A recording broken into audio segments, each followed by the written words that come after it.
Hi everyone, I'm making this video today to tell you guys the truth about what I've been going through for the last 7 months as Miss Grand International. I know this is gonna come as a shock to a lot of you, my decision to step down and return my crown and give up my title. But I also know at the same time that a lot of you knew something wasn't right. You could sense, you know, I read all the comments, so I know a lot of you could tell that my reign wasn't going very, very well, and there were issues with the organization on their end, and I just want to be completely transparent for all of you. I want you to know the reasoning behind this. You've supported me so much, even now, and you deserve to know the truth. And more than that, I'm doing this because there are so many girls all over the world who have the same dream that I did when I entered this competition, and I wanted to win the first crown for India, and I did win the first crown for India.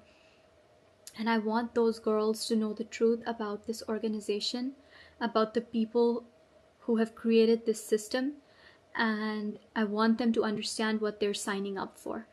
Because when I started and when I joined and when I won, nobody told me, nobody warned me, and I had to figure it out on my own. And I don't want any other girl to find herself in the same position that I've been in, because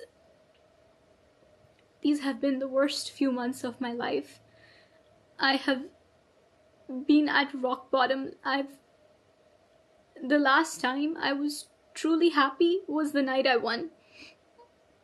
And since then, it's just been going downhill. It's been getting worse and worse. And I've spent the last few months just completely depressed and alone, and I wouldn't wish that on my worst enemy. So I want you to know the truth, and it's taking a lot of courage to, first of all, give up the crown that I worked so hard for, and then also to talk about it so openly. But I don't want anyone else to be in the same position as me. So that's why I'm doing this.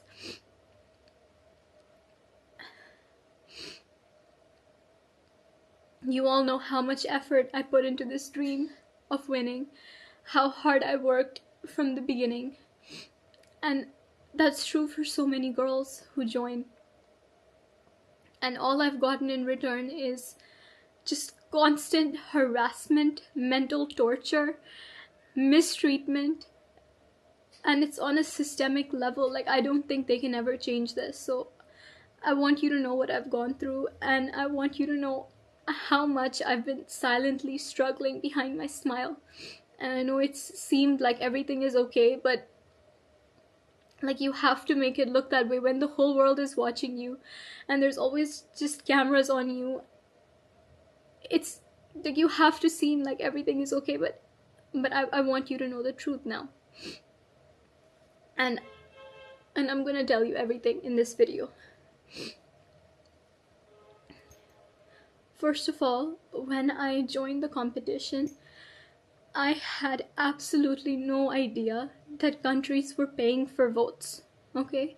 And then the Miss Grand International organization happily accepts them in the form of votes or in the form of, donations. And you guys don't know that. And of course, like, when I found out, like, we couldn't afford to pay for the votes. We didn't have that knowledge, and that's why it was so difficult to compete in terms of votes. You guys know, when I was in the personal interview, Nawat asked me, why do you not have votes? And it's because I wasn't paying to buy votes like every other person was. And honestly, like, it's not even their fault. Like, of course, if they have the option, why wouldn't they do it? Like, everybody wants to win. And the countries who've paid huge amounts of money for votes or for donations, like, of course, if their girl doesn't win, they would be upset because they've basically paid for it and they expect something in return. Nothing is promised. but they expect that, yeah, we've paid, we'll get some return on it. um, and I don't blame the countries at all. Like, everybody's doing what they can to win, but it is the organization's fault for accepting this and for setting this standard. Because what about the girls who can't afford it? What about the countries who can't afford it, or the national directors who don't know about it, or who don't have access to those kinds of funds, like me? Truly, the only reason I won, despite all of this voting and all of this that was happening, the only reason I won is because of the amount of public support I had.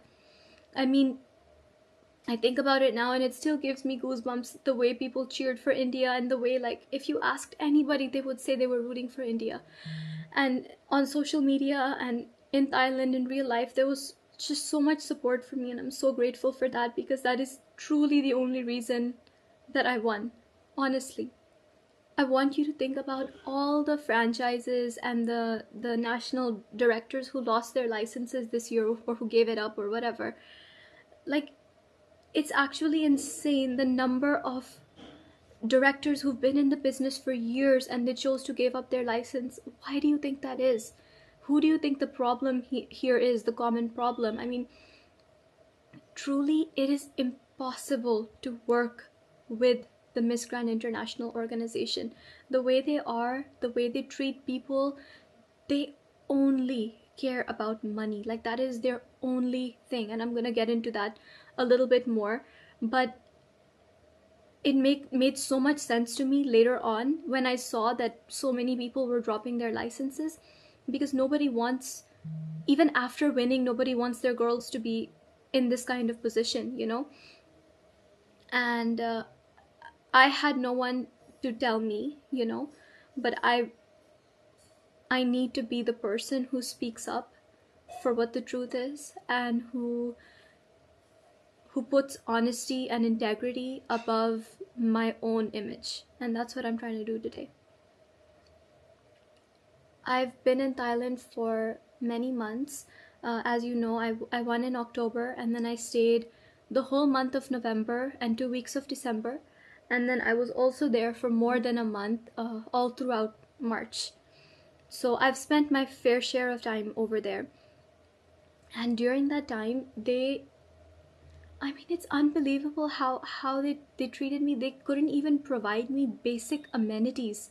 You know, you think after winning that, oh my God, like, it's a dream come true. The organization is going to take care of everything for me. But that's not true. Immediately after winning, they moved me into a cramped hotel room, a small little hotel room, where even all my suitcases, they couldn't open properly. Like, there wasn't enough space for that. And I lived in that hotel room for more than 1 month. And from there, they shifted me to a dilapidated house, okay, which was way on the outside of the city, like an hour or an hour and a half away from the city center, from MGI Hall, the office, everything. And over there in the house, I had no car. They didn't give me any way of getting around, so I was basically stuck in the house until they decided that they need me for something, even in the month of March. I had no car.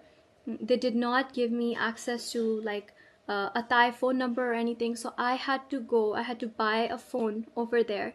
I had to buy a Thai phone number so that I could stay in touch with my friends and family, because I was staying there for so much time, you know. They did not provide me any food at all. You know, I requested them multiple times that, you know, like, there's no pots and pans in the house. I can't cook. Like, I could maybe go and grocery shop and then cook for myself, but there were no pots and pans. There was nothing. So I said that, you know, could we at least please, like I'm vegetarian, so it's very simple. Like, we could just make sure that the fridge is stocked with, you know, fruits, and just fruits, so I can, like, cut it and eat it, you know. And my mom messaged them also that, you know, she's all alone, and can we just make sure there's some fruit in the fridge for her. They couldn't even do that. I had to order food on Grab, which is like their Uber Eats. I had to order food every single day, okay? it would take 2 hours to come because it's so far away. All right. And how am I supposed to stay healthy or take care of myself when I can't like eat home cooked food or anything?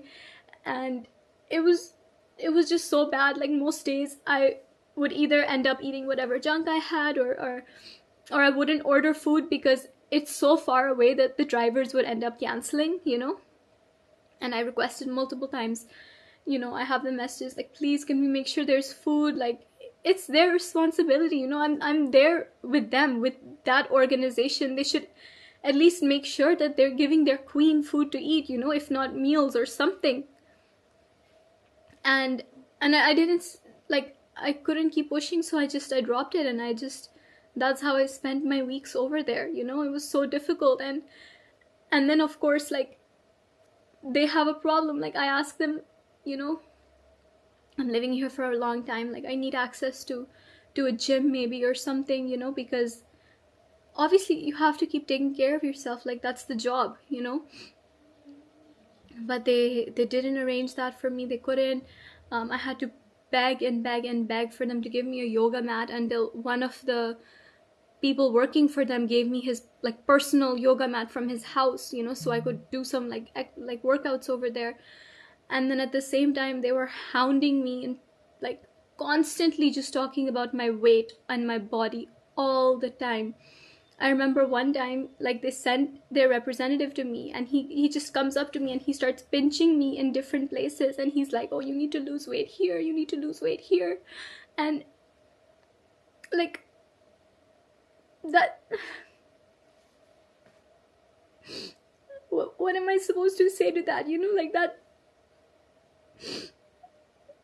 It's so embarrassing, and it makes you feel so small and so bad.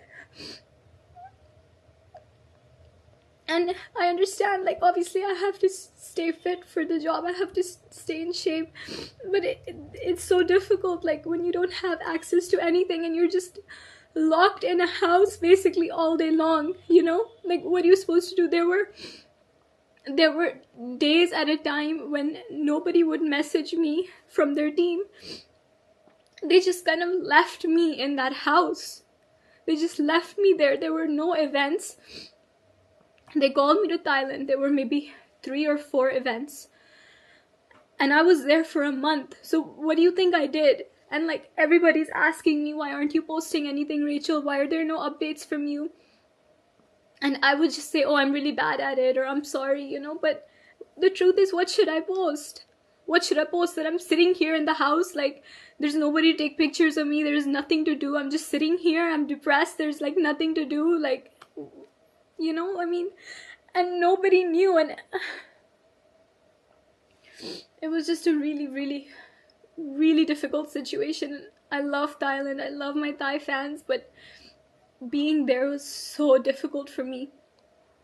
Just going from that environment to one day they'd say, okay, we're sending the car to pick you up for an event, and then you have to be ready, like, get ready, go on the red carpet, smile, and pretend everything is okay.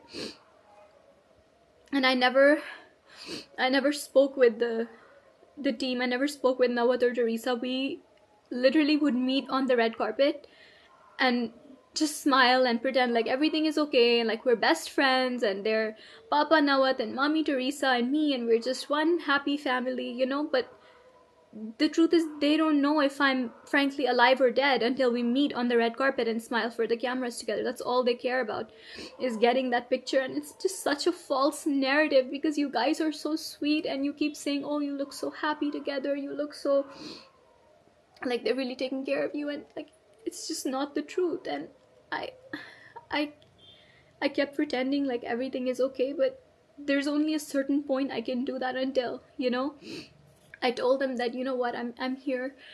There's just a few events, like maybe I could go home in the middle or something, so that I can, keep taking care of myself and I can come back. But they didn't let me go home. They didn't give me anything to do while I was there. I basically was just like stuck there alone, and I had to take care of myself. And my mom was so worried about me.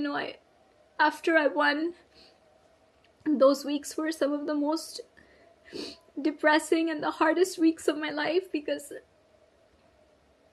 I was working so much and there was just so much toxicity and negativity in that organization. And every day I would just get I would get more disillusioned, and it would get harder and harder and harder for me. And my mom, we would speak to each other, and she saw and she noticed that something is not okay with me, just she knows me really well, so she knew something wasn't okay. And she came there and she stayed with me for a few weeks in November. And I think that really that really saved my life, because it would have been really horrible otherwise.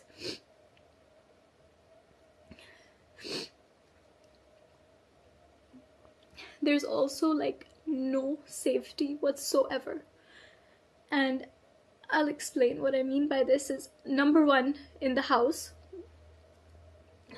is really far away. Like I said, it's in a quiet little neighborhood on the outside of the city, far away from everything.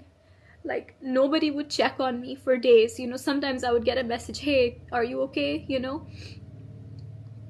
And when I was there, obviously, I'm paying for my own food, I'm paying for a lot of things by myself, paying for my own outfits and everything, and I had to bring cash with me, in dollars or in Thai baht. And my parents, this is so embarrassing, but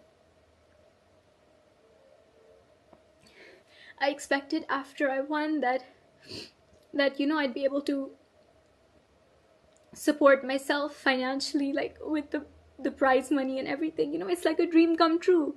And obviously you don't try and win for the prize money, but it adds to it that, yeah, you've won something really big. And it's only after I won that I realized, their contract says that the prize money will be paid in its entirety at the end of your reign. And before that, there's only a monthly stipend of a small amount, and I was paid my monthly stipend for just the first month, okay, just for the month of November. And they didn't pay me at all after that. And it's so embarrassing. Every time I had to go there, I would ask, my parents, I would ask them to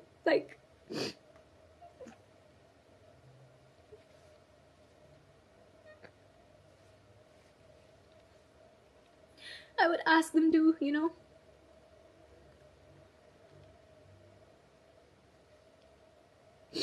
I would ask them to give me money for food, and because I had to take care of that myself. And so they gave me, cash in dollars. And when I was there at the house, obviously if I leave for an event, or I spent a week in another province, I had to leave most of my stuff in the house, in my room. And by the way, when I won, a penthouse was promised to me. They showed me a penthouse, and they're this is gonna be yours, you're gonna live here. But that wasn't the case. It was either the house, or they offered to keep me in the same hotel. But I literally could not live in that small room anymore. It was too much for me. There wasn't enough space, and it was too much. So I said I would rather live in the house. And so I used to keep my cash there, in my suitcase, hidden inside. And literally nobody came to the house. Only a cleaner would come one time in a week, maybe. And I had gone to some other province in Thailand for work. And when I came back, my money, I had around $1,700 with me, and there was $1,000 missing. And it was just I opened my pouch, and my rupees were in there, and my dollars, and I know how I left it, but when I opened it, it was all messy. It was in a different place, and I counted, and instead of $1,700, it was only $700, and so there was $1,000 missing. And I thought maybe I moved it or something. I checked all my suitcases, I checked everything, and And I realized like this wasn't an accident, you know, like somebody took the money, somebody came in the house while I was gone, maybe it wasn't locked, I don't know.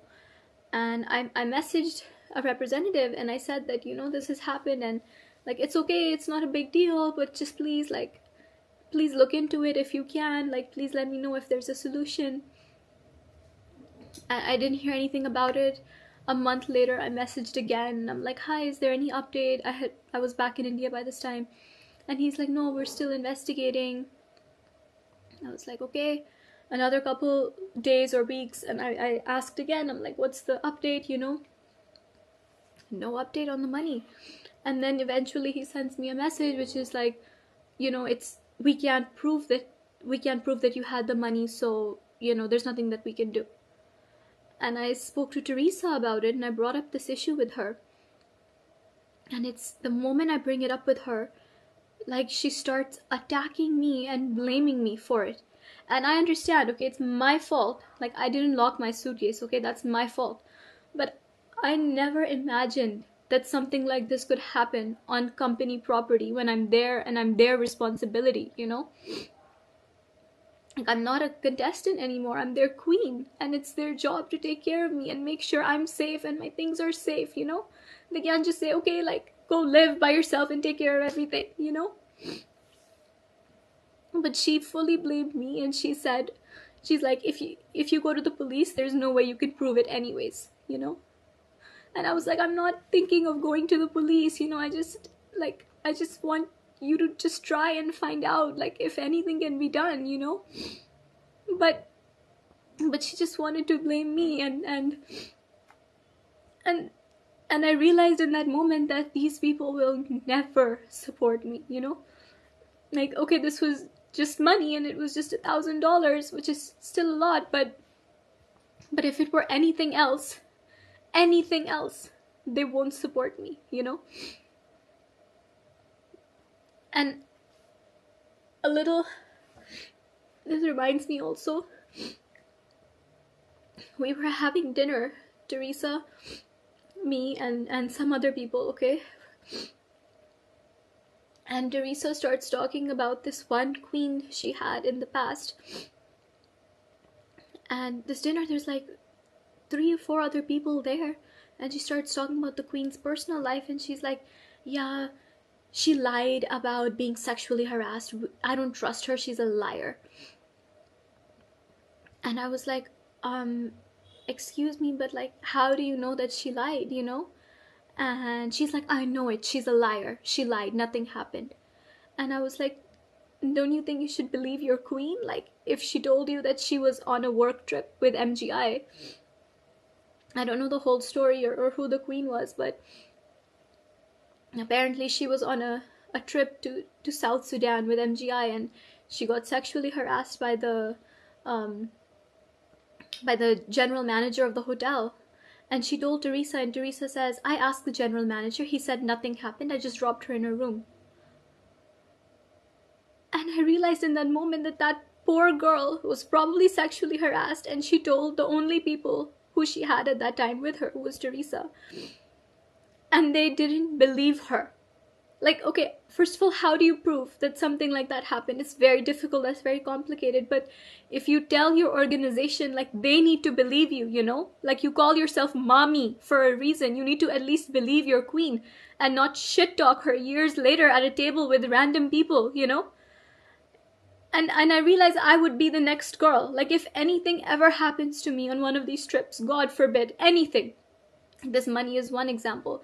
But anything worse, you know, I cannot rely on them for anything. Because frankly, they don't care if I live or die. As long as I'm there to smile at their events, as long as I, like, keep my body, like, super skinny the way they like, they don't care if I live or die. They just want me to be there to go on TikTok live and make money for them and show up at their events. That's it. That's all they want from me. And I realized they would never support me. And I was completely on my own. I mean, genuinely, when I say that they only care about money, I mean it. They made us sell, you guys know, they made us sell these cheap tacky products on TikTok, all right? Like we were sales girls. I mean, you've crowned queens. Girls who, like, we have careers in our country, we do things, we're well respected, you know? And they're making us sell cheap products on TikTok because it makes them money. And you can't say no because the boss has asked you to do it. But I used to feel so guilty, you know, like people are spending their hard-earned money to buy these like disgusting cheap products, and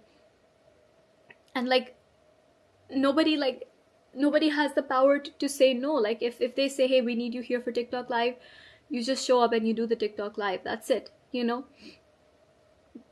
And I felt really, really guilty for misleading the fans, because they'll like the fans will buy just to support the queen who says buy it, you know? That's what's so special and amazing. But like it baffles me. Like, you have women, you know, like me, for example, a person who's a speaker, who wants to like talk about issues, who wants to create change in the world, who has so many ideas, not just for business but for philanthropic work, and you want her to sell like chili paste and chili sauce and like random things on TikTok? Seriously? I had so many ideas to work with underprivileged children, which I was already doing in my country, and also in Thailand I'd worked with an NGO which I really love. And I wanted to raise awareness because now I have the followers, and that's what I always wanted. You guys know, in my interviews I said the reason I want to win is to bring attention to these matters, is to use my advocacy, you know? Otherwise, what's the point? Like, I'm not doing this for the money because I never got the money. I'm not doing this for the fame, all right, because you have to be popular before you win MGI in order to win. Like, the only reason I'm doing this is so that I can use my voice in a way that matters, you know? Not selling on TikTok, but actually working with charities. Like, they use this whole stop the war and violence thing, but it's all fake. It's a facade. Where is the stop the war and violence? Like where is the work? Where's the advocacy work for that? Like, I'm here, I'm ready to use my voice, I'm ready to work with an NGO, but they don't want to do that because it doesn't make money for them. And I've heard them say, like, now it literally says that this is useless, people don't care about it, it's not entertaining, and it doesn't make money, so we're not going to do it. Like, I'm sorry, but it's not all about entertainment. Being a queen, that's not what pageantry is about, you know? It's about being a global public figure who uses her voice for good, you know? Not these cheap entertainment tactics. I had plans when I was there. I wanted to go to charities. I wanted to visit a blind orphanage, and also, you know, other like slum areas that I had worked in before, and they didn't let me. And they said that it's because like we don't have production team, you know, blah blah blah. They made up reasons. Obviously they didn't want to because it's not paid.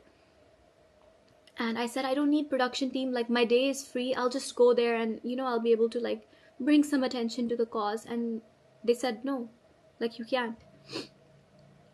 And so I feel really bad when people ask me that, like, why did you stop your advocacy? Because like I wasn't allowed to. And what is the point of winning, of having followers, of people listening to you? What's the point of wearing India over here and if you can't actually help in any way, you know? It's completely useless. And I remember after winning, they called us down to the MGI headquarters, okay? And they gave us all our contracts 1 or 2 days after winning, I'm not sure when. And I don't know if I can explain that situation properly, but when they gave the contract, it was like a gun to the head. Okay, it was their pen, their paper, their office, their contract, their rules. And we were expected to just sit down, shut up, and sign it. That's it. I remember I personally stepped aside out of the meeting with all the girls to have a conversation about the contract, because mine was different and I had a couple questions. I wanted to see if there's, you know, anything I can like negotiate, because the contract is obviously very one-sided. Like, it's only there to protect them or benefit them. It doesn't guarantee me or promise me anything. It doesn't protect me or protect my rights in any way. But it's like the whole world is like, India had just won for the first time, and I was seeing people's reactions, and everybody was so proud, and there was so much support, and everybody was so excited. There's no question of, hey, I can't sign the contract. You have to. The whole world is watching you. You just won. You have to sign it. There's that pressure. And the way they approach the situation is like, you sign it. If you don't want to sign it, no problem. You can leave. That's the attitude going into it. I asked, I'm like, can we negotiate this at all? Can I request that we discuss this? My lawyer would want to maybe read it and negotiate. And Teresa was like, no. She's like, if you have a problem, if you don't want to sign it, don't sign it. Tell me right now. You could leave. And so I realized, like, there's no negotiating this. You just sign it. That's it. They just want girls to feel lucky that, you've been chosen by us, and you just sign it. That's it. And of course, the prize money was promised to me to be paid, like the monthly stipend, and then the total amount at the end of my reign. But I just received the first stipend for the first month, and that's it. Like, I never saw another penny after that. And so I had to handle, or my parents had to handle, all the expenses that came with it. And so every time I travel, like, I have to take care of my own food. Of course, they do the flights and hotel, but if something is not done, like, it's your responsibility to take care of it 100%. And they don't provide you with outfits or anything. Like, some of the if you get invited to a country, I've only been to one, by the way, so I don't know how this works exactly, but the country that calls you, the ND, will provide you dresses for events while you're there, but everything else is your own responsibility. And it's so difficult because when you go into it, you think, hey, like, I've just become Miss Grand International. They're going to take care of my wardrobe. They're going to take care of hair and makeup. They're going to take care of everything for me. But that's not true. You're still completely on your own for everything. And of course, my reign was particularly difficult for me because of the issues with my national director and the international organization. So when I competed at Miss Grand India, I competed under Glamanand, who was the Indian National Director organization. And I signed a contract with them, as every girl does in every country. And I would be represented by them in India. And then after I won, they had a personal issue with Miss Grand International. They had a falling out, like so many national directors did. And they lost their license for India. So although I was signed to them in India, Miss Grand would not allow me to work with them at all. So I couldn't work at all, basically. And I remember I had been queen for less than 2 months the first time they threatened to dethrone me. And they just use this thing of dethronement, of taking the crown away, as blackmail. And they use it to manipulate me for everything. So, like, you can't bring up a single issue with them because they will just, like, say that we'll take your crown away. And it was so impossibly difficult for me. Like, after Glamanand lost their license, there was a new license holder in India, all right, some star or something. And they were supposed to do my whole homecoming. We had multiple conversations in December leading up to my homecoming where I was planning it with them. I had big plans. They had big plans. They promised so many things. We were all so excited, But the date of my homecoming kept coming closer and closer. And there was nothing was materializing, And up until the moment I landed in the airport in Delhi for the homecoming, these people, the new organization, hadn't even taken permission from the airport authorities to host my homecoming there. Like, can you imagine? My plane has landed. I'm coming out. There's no permission. I'm blessed that my dad, he was there. He handled everything. He called his own contacts the marshals in the airport, or I don't know what, but he got at the last minute the permission for us to have the homecoming there. Otherwise, they wouldn't have let anybody stop in the airport. They wouldn't have let the crowds in. They wouldn't have let the band or the pundits who were doing the prayer, the roses, the flowers, everything, the red carpet. None of that would have been allowed. And he did it last minute all on his own with no support. Same for my Jalandhar homecoming. My dad had planned this amazing, like, a parade with like circus performances and like media, news, everything. Like, he arranged it himself. Neither did Miss Grand International do it, nor did the new national organization do it. They just came, they took their photographs, they posted everything first with their watermark on it of my event, my homecoming. They took credit for everything, and then they left. In fact, they left in the middle of my press conference here because they had their content. They didn't need anything. They literally left in the middle. So, and now they're using my photograph everywhere to promote their event, and they didn't do anything for me. Like, I was left completely alone. I couldn't work with the people I had a legal contract with Glamanand, and because MGI and the new people wouldn't allow it, and I couldn't work without Glamanand either because that's who I have a contract with. So I'm literally stuck over here. And when I'm in India, like, there's nothing I can do because of these issues, and just constant threatening messages from MGI saying we'll take your crown away. I had to let go of so many opportunities, big interviews by like I don't even know if I can say. I had to let go of a lot of really, really big opportunities simply because I wasn't allowed to take them. I couldn't because I was stuck. And so all the comments that are like calling me jobless and like saying, why is she not doing anything? Why is she not posting? Why is she not updating? Why are there no appearances? Literally because I wasn't allowed to.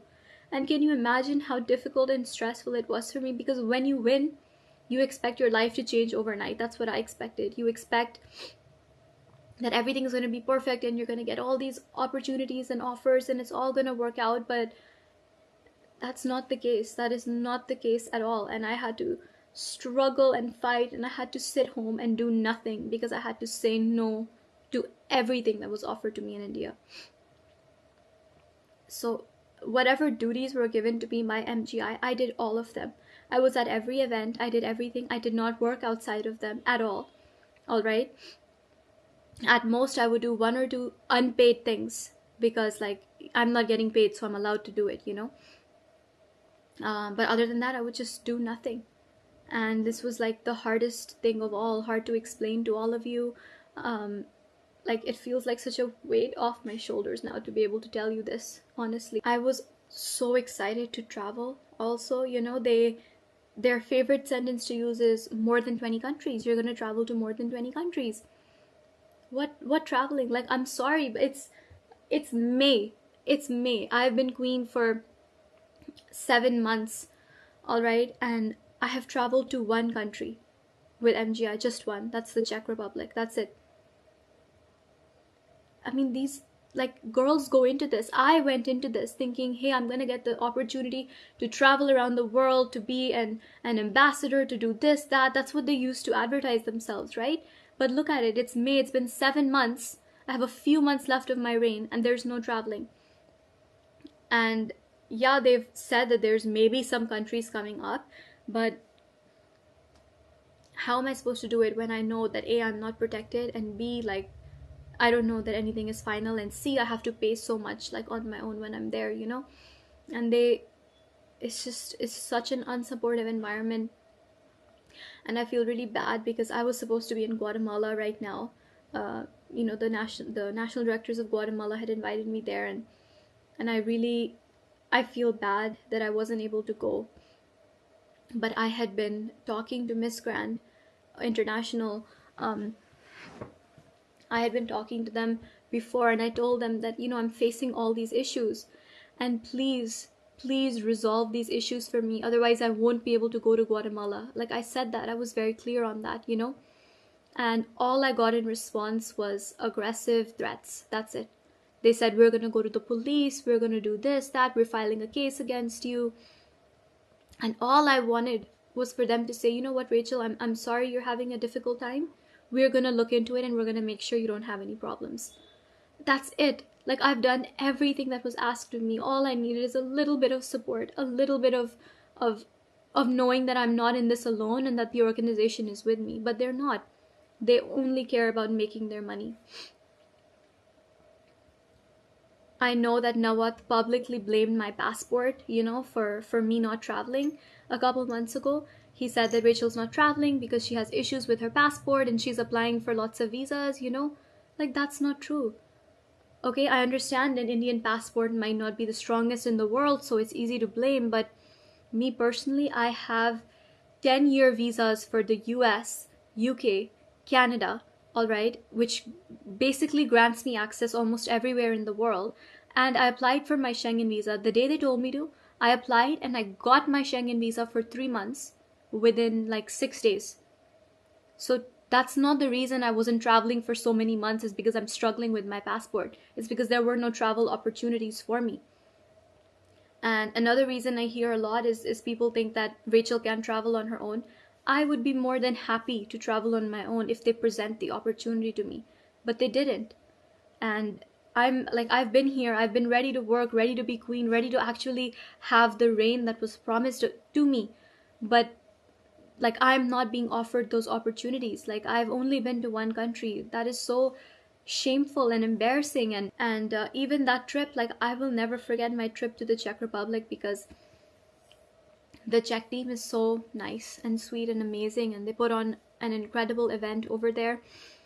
And I remember the day after the event, Teresa, me and the national director, we were together, and she starts yelling at the national director, telling her that she had a bad show and that she picked the wrong winner and just XYZ, like lots of issues. She went on for an hour yelling at this woman who is a grown woman running her company, living her life, doing her best, who got so many sponsors, who did such an amazing job.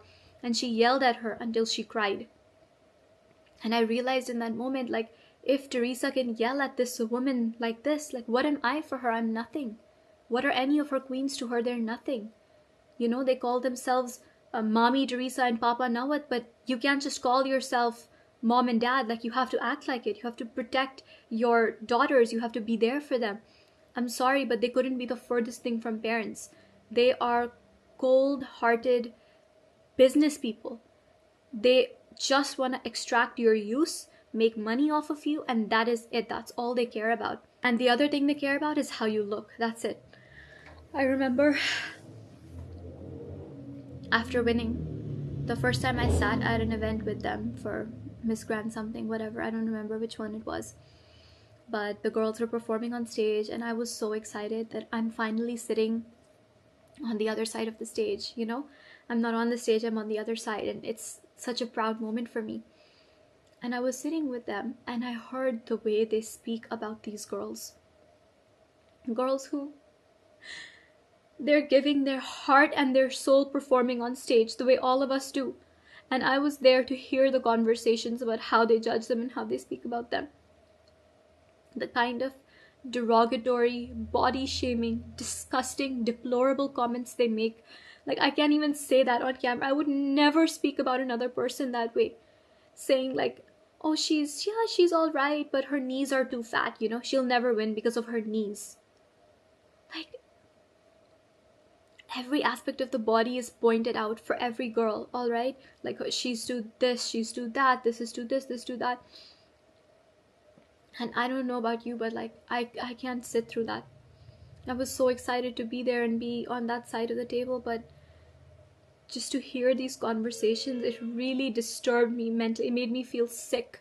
Like 15 minutes into the event, I was sick. I was ready to throw up. I just wanted to leave. I wanted to like cover my ears or something, because I could imagine that that's how they spoke about me and the girls I competed with as well, and I don't even want to imagine what kind of comments they were. This claims to be an organization to support women, to champion women. It should be more than that. No, it should be more than what a girl's knees or nose or like, I can't. Like, they pretend to be so body positive and forward thinking, and Yeah, sure, they admit that you need a good body to win, but there's all kinds of bodies competing, right? And they say that that's not like that shouldn't be a factor, but the truth is, like, you are letting yourself, if you're competing there, you're letting yourself be judged top to bottom in the most disgusting way possible by these people. And I frankly cannot be a part of that. I'm not a woman who will tear down another woman because one part of her body is not completely perfect. They don't care about how you speak, they don't care about what you think. The only thing they care about is what you look like. That's why they used to send people to pinch different parts of me and tell me to lose weight here. And I had so many ideas for them. I wanted to work. I had the arm popper idea. You guys know I made an ad. I made a product. I did the packaging. In fact, now it's requested me to create samples of it. My parents had the samples made in India. We were working with local creators and cottage industries here because the snack is made by, like, by people who support themselves off of this. It's a very small industry, and I wanted to help them grow their business and take it worldwide. It would have been such a support to the economy. But they weren't interested in that, and people ask me, where's your arm popper? I don't know. Like, I wanted to do it. I was fully ready to do it, but they just don't take these things everywhere. It's easier for them to keep selling the products they already have, on TikTok. That makes money.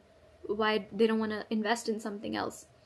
The whole time that I was working with Miss Grand International, the last 7 months, I was constantly harassed, manipulated, ignored, and left to fend for myself, all while dealing with the intense and immense scrutiny of the public eye and all the attention that it brings. These have been the hardest few months of my life. And I know that MGI right now, they will go to any lengths to defame me, to malign my name and my image, and to, like, destroy my credibility. They will say anything. Frankly, anything. A lot of people will choose to believe them.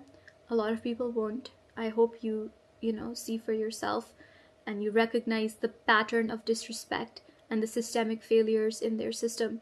I, of course, don't have the same resources as this huge public limited company that's been operating for like so many years.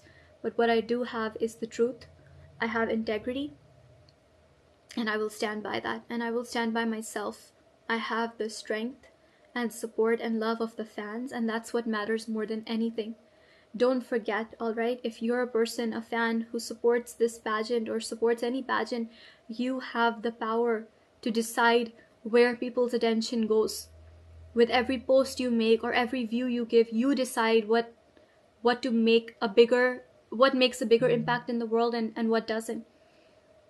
And if you're thinking of supporting this pageant, or if you're a girl who's thinking of, God forbid, thinking of competing in this pageant, please go into it completely aware of all of these things. That even if you win, you'll be completely on your own and you're not going to get any love or special treatment or safety or support from this organization. The organization, the Miss Grand International organization, does not care about you. It does not care about its queens. All it wants is to use its queens until the queens are not useful. And I could not be a part of this anymore, which is why I chose to give up my title and to resign. I know there will be a lot of queens after me. There were a lot of queens before me. Queens are gonna come and go. It's not gonna end everything, this video right here, but I hope it at least sheds the light on the truth for some girls and some fans and some people who will think twice before supporting this organization. Every girl I know who I've spoken with who's in contract with MGI wants out of her contract. Every single one. And I'm not going to take names, but that means something. And nobody wants to be stuck in their contract with them because they're being used like this. It is completely one-sided. And I know so many girls feel pressure to sign it just the same way I did. Okay? Because they're there. But I want you to know before going into it that there is another way. There are other options for you. And that you don't need to put yourself through this at all because it's not going to benefit you. I think the mistake that MGI made is that they didn't realize when they crowned me that they're not just crowning Rachel, they're crowning a daughter of India. They're crowning somebody who will speak for her country and her people fiercely. They're crowning somebody who will be supported and loved by so many people who care about integrity and honesty and who care about humanity. That's what this is about at the end of the day. As for my future, I will continue to believe in myself as I've always done. I have the support of my family. I have the support of these amazing fans, and I'm so, I didn't think about the support when I posted this and resigned and gave up my crown. And I knew a lot of people would speak negatively about me, but I never expected that so many people would support me. And I'm so, so grateful. I can't say thank you enough, because if the response had been different, I don't know how I would handle it right now. But I'm so grateful for your support, your love, your trust in me. And I want you to know that you matter. Your attention matters. So please don't give your attention to this horrible organization, because they're going to do the same thing to queens years on years. And if you stop giving your attention here, maybe girls will stop applying, and maybe one day they won't have the power to treat women like this anymore. The relationships I've made during these months with people all over the world, in Thailand, with fans, they mean everything to me. And I've never been fake in my interactions with them ever. I've always tried to protect the girls. I've always told the girls who won to protect themselves. And those relationships, I wouldn't change it for the world. I'm so grateful that I got to meet all of you and be in this position to turn this down today because of you. I truly believe that a pure heart and honest intentions will always be rewarded. I believe that good things happen to good people, and I want you to know that this decision I made to give the crown back did not come from a place of pain, but it came from a place of strength. I don't feel like I've lost anything. I feel like I've gained everything. I don't know how to explain it to you. Like, I feel free. For the first time in months, I feel free, and I feel like I can breathe. And I've just been drowning for so long, and now I feel like I've come up for air. And I have my life back, and I'm so grateful for that.